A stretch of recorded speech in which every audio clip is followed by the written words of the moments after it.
Si je vous dis Stephen Chow, pour beaucoup de gens, sa carrière s'arrête à Crazy Kung Fu et à Shaolin Soccer. Allez, certaines personnes vont aussi me parler de CJ7, le film avec le petit extraterrestre. Et si je vous disais qu'à Hong Kong, il a continué sa carrière et qu'il a fait un de ses meilleurs films en 2013, ce film, c'est Journey to the West Conquering the Demons, avec mon accent anglais dégueulasse.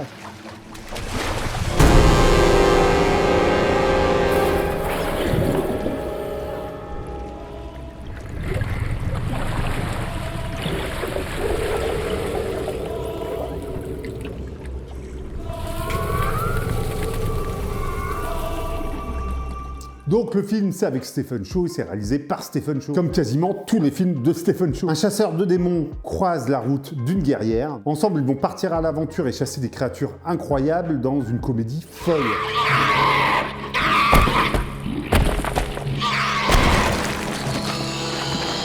Et donc, c'est tiré du mythe de base, l'histoire du roi singe, qui a notamment inspiré Akira Toriyama pour faire Dragon Ball. Et on retrouve tout l'humour et les effets spéciaux de Stephen Chow et sa réalisation un peu folle.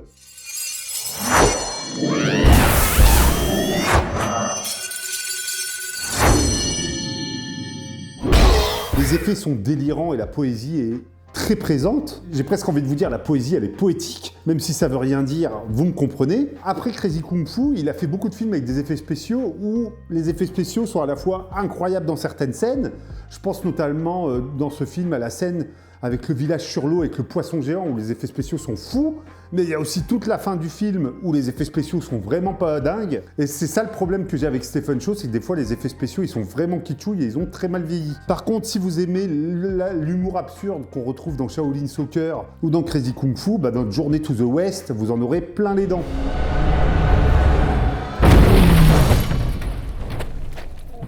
C'est une comédie fantastique, totalement folle et totalement barjo, comme peut nous les faire Stephen Chow. Visuellement, le film est très beau quand il n'y a pas trop d'effets spéciaux, il est très bien éclairé, très bien filmé, très bien mis en scène, ça joue très bien.